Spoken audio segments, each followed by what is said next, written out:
So let's talk about Micellar cleansing water. I've seen this everywhere and I was so excited to try it. I couldn't decide if I wanted to go with the higher ends or the lower end micellar waters because everyone makes this over the counter, under the counter, on top of the counter. Wherever you can find makeup, they make a cleansing water, micellar cleansing water. So it's basically an all-in-one makeup remover that cleanses and refreshes your skin with no rinse afterwards. So it's kind of advertising that it's supposed to substitute for your normal cleansing routine, and instead of using a cleanser or face wash to wash your face off after your makeup, this is supposed to do it all. When I first got the product, I was so excited. I did film a video, but I didn't upload it. I'm notorious for like filming a ton of videos and later on deciding that I don't want to upload them because for whatever reason I don't think they're great. But anyway, so I'm glad that I did not upload that original video because it's now been 2 weeks that I've been using the cleansing water. That's enough time for your skin to turn around and show you if whatever it is that you're doing is or isn't working. So the way that I was using the cleansing water, I did like the idea that I could just go ahead and put this, shake it up. First of all, that activates this cellular action inside of it, the technology. And then you squirt it on a cotton pad and you just wipe your makeup off. I like that idea. I tried it a couple times just like that. It actually did make my face feel like I just washed it. Like it was super, super clean. It was like tight, like it really felt like a face wash. So I trusted it and I was like, okay, well maybe I could just go to bed. Went to bed. Next morning I woke up. It says the same thing, that you can do the same thing. I didn't feel comfortable using it twice back to back without doing some kind of full out cleansing routine in between. So what I did was I fully washed my face in the morning. Then there were nights when I used this to remove the makeup, got in the shower, used my Cetaphil face wash, then used my apricot scrub and got everything out. What I was noticing when I was using this, that there was still makeup on my skin after. So even though it's wiping away, it's like basically saying you can wash your dishes by spraying this on it and your dishes will be clean. I don't know, soap and water to me is the best way to wash anything. I mean, a full out soap and water rinse. Even though this is claiming to like basically combine soap and water in one, and you don't have to do that. Unless you're supposed to do like 3 or 4 wipes, throw away the pad, more, throw away the pad. Unless you're supposed to do that 3 or 4 times, I don't know that this really takes off all of your makeup. I don't think that this really works as an actual cleanser, because after the 2.5, 3 week mark, I did get a pimple. And no, it wasn't cycle related because my cycle had already passed.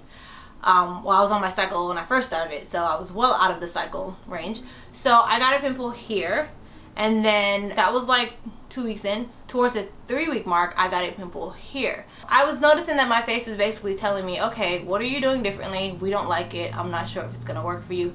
And some of you may argue that maybe because I used so many different methods and none of it was consistent, that maybe that's why I broke out or got a pimple or two. But I'm gonna go ahead and say, in my years of understanding skincare and makeup and how it all comes to play, I will say that it's not so much of the routine that I was using, it's the fact that all of the makeup wasn't being removed with this product. So say for example that night that I only used this to remove my makeup and went to bed right after, that would probably be a reason why my face broke out, because if I said that this doesn't take off all the makeup, then the makeup had time to sit in my skin and bake, bacteria, pore, pimple, boom. That was the whole process. So I found that this is an excellent, and when I say excellent, I mean it is an excellent makeup remover. I mean, you want to take the eyeliner off that you just did, or you don't like how this eye looks and you take a Q-tip and wipe it, it is going to take every single piece off, remove the trace of it. But as far as girls like myself who wears a full foundation routine,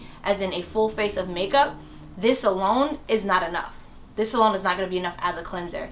And I was talking to some of my friends about it, and some of my friends who have boyfriends, I have one friend who's like, she's like, I've been with my man for 6 years. He's never seen me without makeup. She wears a full out makeup routine. Like when I say full out, I'm talking 2 to 3 layers of makeup. For that girl, this would not be the move. Like she needs to fully do a cleansing routine and then reapply her makeup if that's how she's going to do and wear it around the house all day. But for the everyday girl who doesn't wear makeup, I'm not sure if the everyday girl wears makeup every day or not, but I do. But if you don't wear makeup on a consistent basis, or you don't wear makeup all the time, this may be a good cleanser for you if you're literally doing a one-step routine. And when I say one-step routine, it's weird because I literally only use foundation. Like I don't have layers of makeup on. But for me, with a full face of foundation, or for any girl that wears a full face of foundation, and I don't mean just touching up, then you need to follow up with an actual cleanser. So what I'm doing now is I use this on occasions where I know I'm gonna have time before I get in the shower. I use this to remove my makeup. It's just an extra step in my cleansing routine, really, because my facial routine is a 3-step process. That's the only way that I've found to remove all of my makeup, and I mean every single trace, to where I use a white washcloth, soak it in hot water, and I'm able to wipe my face and see nothing afterwards. So the only reason, or the only way that can actually happen, is if I use a 3-step process. So my 3-step process includes using Cetaphil bar soap to wash my makeup off in the shower. Then I go in with Cetaphil cleansing, the gentle cleansing wash or whatever, or daily facial cleanser. I use that liquid wash and wash my face off again after I've used the bar soap. And then I followed up with a scrub to get like a deep clean into my pores, because when you wear makeup for a long period of time, and I'm talking about, I may put my makeup on at 11, 10 o'clock in the morning, and I'm not washing it off until 11, 10 o'clock at night. So we're talking 12 hours of makeup. You're going to need more than one step to remove that makeup, because that makeup is now not just on your surface. That makeup is like below the surface. It's in the pores. It's like in there. So for me, a deep cleansing routine, which is 2 cleansers and an actual exfoliant, is the only way for me to remove all of my makeup, follow up with a white washcloth, and everything is gone. So my overall review, my final judgment of the Garnier Micellar water, with really Micellar cleansing water, period, because I took a sample from Sephora as well, and I tried it for a week, and I actually liked it, but again, it wasn't enough time for me to see how my skin would react. So just cleansing water in general, my honest opinion is that it works better as a makeup remover, but cannot be substituted as your facial cleanser. So hope this helps any girl that's out there who wants to try it, or is confused, or just really thinking about it. Let me know you guys' experience, if you guys have tried it, what it's like for you, if you agree, don't disagree. Let me know. I want to know. So thanks so much for watching. See you in the next video.